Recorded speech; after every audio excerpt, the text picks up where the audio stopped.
I'm very interested in your process. How do you analyze the pieces? Is it mostly using MIDI files or by ear?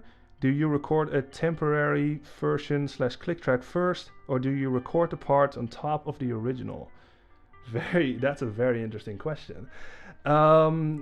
Yes, I do analyze the pieces. I transcribe. So when I decide on what song I'm doing, right, or like if I'm doing a medley, let's just say a medley.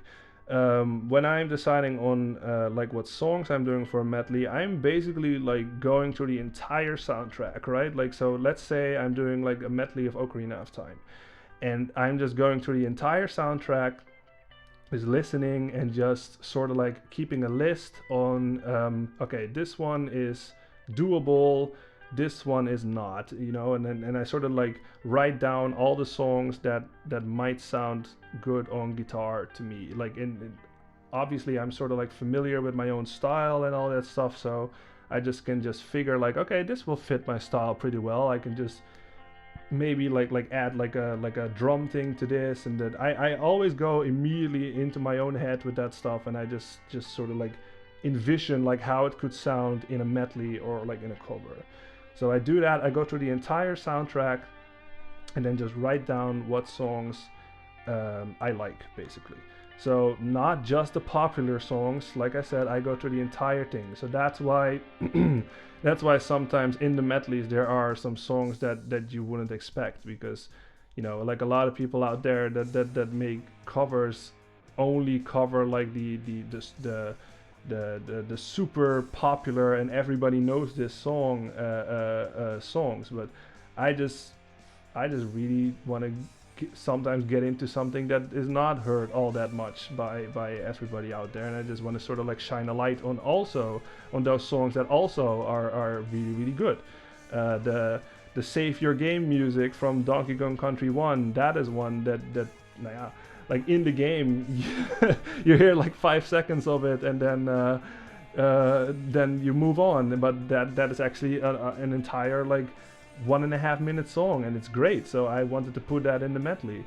But anyway, so I do that, and then I sort of like check how long like all the songs are, because I'd much rather avoid like a medley of like, well, I've done it in the past, but like a 15-minute long medley, because that is just like a lot of work, obviously. So I just make sure I just, all the songs that I like, I just check how long they all are, and then I add that all up, and then I get sort of like an estimate on how long the medley is going to be. So if I notice that it's already like at like 12 minutes or something, then I'm like, okay, I probably gotta like cut some songs down, or maybe I have to like shorten the songs a bit in the medley. Maybe I can do that to like make the actual video a bit shorter.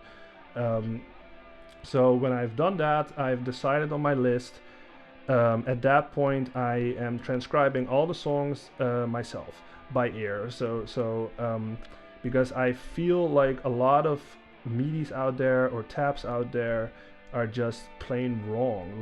It's just it frustrates me. Like I remember back in like 2000, maybe like 2012 or something, I noticed that a lot of tabs out there were made by obviously, you know, not very musically trained people or something, because just like anybody can make them and anybody can post them online, and I just noticed that I don't know, it was just one of those things where I was just like, how can you not tell that is wrong? You know what I mean? Like there's no way that you're just not taking this seriously. That's basically how it felt to me. So at that time, I sort of made it my thing where I wanted to get some good tabs out there. So I basically took a lot of time at that time to like get into like video game music and transcribing video game music to the best of my abilities. I'm not going to say that my tabs at that time were perfect, but at least they were very close. You know what I mean? They were like 95% close to the actual song that you know and love. So I just made that a thing, and that also sort of like helped me a lot with like musical ear training, you know what I mean, and just recognizing notes and recognizing patterns, especially when I did like the Banjo-Kazooie stuff and all that stuff. I just noticed a lot of things that Grant Kirkhope did when he was composing those songs, which also just, you know, just helps as a musician myself, obviously. That totally helps. So that is really cool. But back to your question, yeah, so after I've made that, made the list, then I transcribe like every song. I do that all by ear. In some cases, when I'm like desperate for time or I'm just really can't figure out a part, I might look up like a MIDI or like a tab or something and just sort of like compare tabs, like my own to the other tab, and see if we're like on the same level with a certain note or a certain part or whatever, and then I can just move on, or you know, it's something like that. But that is very rarely does that happen where I look up like a tab or a MIDI. It's because the only things that I can really trust are my own ears. So I do that, and then after I've done that, then it's arranging. So I just have to like come up with like a song order basically, because in Medleys, what I like to do is have the song list be like in a chronological order, like from the game. So usually it starts off with like a title screen or something, and then maybe it goes to like a file select, or it goes through like the first level, or like the first song that you hear in the game or something. Like I sort of want like the medley to flow in a way that it feels like you're playing the game. You know what I mean? I don't start with like level 8 and then all of a sudden go to level 1. That just, I don't know. If I have to do it, then it because I just feel like it transitions well, then sure. But my first goal is to try to make it chronologically correct. So after I've done that, after that is arranging, and then yeah, basically then I start the recording process, where I sort of like arrange the whole thing. I always arrange the whole thing in Guitar Pro 5 first. So I just get all the transcribed songs that I've made. I put them in the right order in the Guitar Pro file, Guitar Pro file, and then I make sure that like the songs like transitions well to the next song. So that is also obviously a thing in medleys. Like it's very it's a challenge for sure, to make sure that it feels natural, and that it doesn't feel choppy. Like just you're going for this and then all of a sudden you're there, and it, you know, it has to feel natural. It almost has to feel like it's one giant song, I guess. That is basically what I'm going for. So yeah, so after I've done that, I've made the Guitar Pro 5, the Guitar Pro 5 file, Jesus Christ, file, and yeah, after that, when that is done, I just flesh it all out. Like I flesh out the drums, I flesh out the rhythm guitar, I flesh out the bass parts and all that stuff. I write that in Guitar Pro with my guitar most of the time, and after that is done, then I set up my DAW, basically. Reaper is what I use. DAW stands for Digital Audio Workstation. And then I just start recording the thing. So it's not like you were saying, I think you were saying like over a click of, what is it?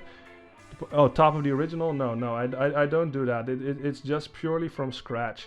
It's an empty Reaper file. I export the drums as MIDI from the Guitar Pro file. I put that in Reaper, and then that gets played by like addictive drums is what I use. So there's drums, and then I just hit my metronome, and then I just start recording. I always start with bass first, and then the rhythm guitar, and then, oh yeah, what I also do nowadays anyway is I record like in the video, like the way how I edit is it's all like single clips, right? there's nothing, there's never like 2 clips at once. And I've noticed that a lot of parts that you're hearing aren't really necessary to be in the video, if that makes sense. So what I used to do back in the day was I would record everything that you're hearing. I would record the video, and I noticed that when I got into like the editing process, that a lot of those videos were just not usable because I didn't have any room for it, or they didn't matter as much. They were basically like placeholder notes or something, you know what I mean? Like it's not the melody that you want to see, if that makes sense. Like there's always like a demanding, or how do you call that? Like a way more important melody, I guess. I don't know the word, but a way more important melody that I want to have in the video, or like the main melody, I guess. That's how I would say it. That you want in the video, and like all those other parts you just hear basically, but you don't really need a video for it. So I just figured, why not make some kind of like storyboard, I guess, before I actually like start my video recording. Like, and like I was saying in the parts, like if in one of the clips I showed earlier, is that the leads I do audio and video at the same time. So I just figured, like, why not just record like all the parts that I know you're not going to see in the video? Why don't I just record that now, instead of just setting up a camera, record those parts on video and not use them? You know what I mean? It's just it's like a waste of time, it's a waste of energy, and it's just not efficient in my opinion. So I just figured, let's just make a storyboard. Like I said, I can get into my own head and just think it through, like, okay, this is how it's probably going to be in the video, so I don't need that part. I do need that part for video, but I don't need that part. That's going to be audio only. That is what I call it. Like, this is just audio. You're just going to hear that. You're not going to see it in the video. So that is also a thing that absolutely helped with like the process and the efficiency behind the process, because I was just not sort of like wasting time on shooting video on parts that you're not going to see into the video, the final video anyway, you know what I mean? So yeah, that is basically it. I don't think I've missed anything that you were asking. Mostly do you record the parts? Yeah, that's it. And then after, like I was saying, it's like from scratch. It's an empty Reaper file. I start off with bass, rhythm guitar, then all the stuff that you're not going to see into the video, so the audio only for the leads, like the leads and all the clean guitars and stuff, and then all of the things that you're going to see into the video. So the so the leads that are on video. And then after I've done that, then I record video for rhythm guitar, and then I record video for bass. And that is basically it. Then the entire project is done, and then I just have to like mix the project. Obviously I do that like after, and then I edit all the videos that I have, and I edit them together into the final video that you're seeing. So excuse me, yeah, that's it. I hope that answered your question. Thank you very much for the question.